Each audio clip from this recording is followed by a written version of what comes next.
নমস্কার। আমরা সংসারে আমার ঘর, আমার ছেলে, আমার মেয়ে, এই ঘর সংসারী করে সবাই আবদ্ধ হয়ে আছে। যদি বলবেন কেমন, একটু লক্ষ্য করবেন। একজন বৃদ্ধ চাষি, তিনি চাষবাস করেন, কিন্তু তার ঘরে মা বাবা, তার স্ত্রী, ছেলে, তার কিন্তু কেউ নাই। একমাত্র সম্বল ছিল ওই চাষির একটা শুধু গাই।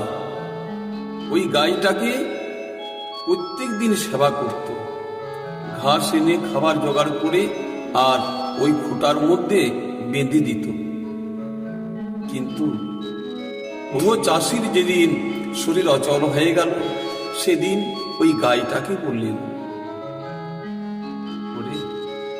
আমি তোর ভরণ পোষণ করতে আর পারছি না, আমার শরীর দুর্বল হয়ে গেছে, তোকে আজ থেকে আমি এই খুঁটিটার থেকে মুক্তি করে দিলাম, চলে যা, ওই বনে গিয়ে ঘাস খাবি আর ওই বনেই থাকবি, আমি তোর আর সেবা করতে পারছি না।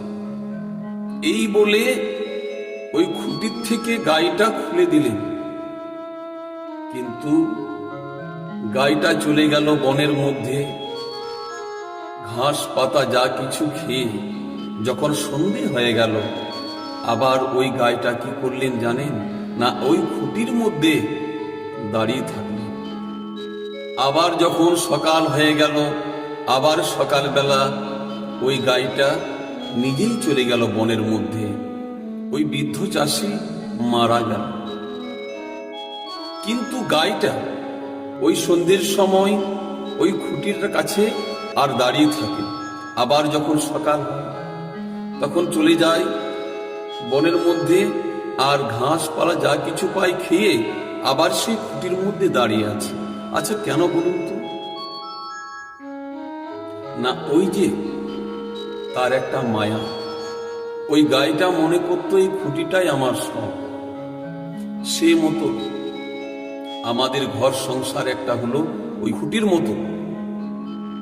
সকালবেলা যথাই যাবে, কিন্তু সন্ধ্যের সময় সেই খুঁটির কাছে, মানে ঘর পরিবার কাছে আবার ফিরে আসতে হবে। আবার সকালে যাচ্ছেন, আবার ফিরে ওই ঘরের মধ্যে আসছেন। কেন? না, গাইটা যেমন খুঁটির সঙ্গে প্রেম হয়ে গেছিল, সে মতো আমাদের ঘর সংসারে ছেলে, মেয়ে, মা বাবা, আমার স্ত্রী, আমরা সবাই আবদ্ধ হয়ে আছি। ভাবছি এটাই আমার সব কিছু। কিন্তু জানেন, এই পৃথিবীতে আমার বলতে কিছু নেই।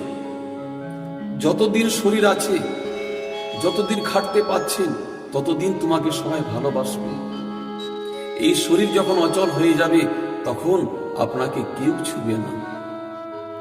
তাই এই হলো আমাদের মায়ায় আবদ্ধ। কতদিন বেঁচে আছি, ততদিন আমরা আমার করে, আমার ঘর, আমার ছেলে, আমার মেয়ে, ওই গাইটা যেমন খুঁটির সামনে দাঁড়িয়ে আছে, সেই মতো ঘর সংসারই নিয়ে আমরা সবাই দাঁড়িয়ে আছি। নমস্কার।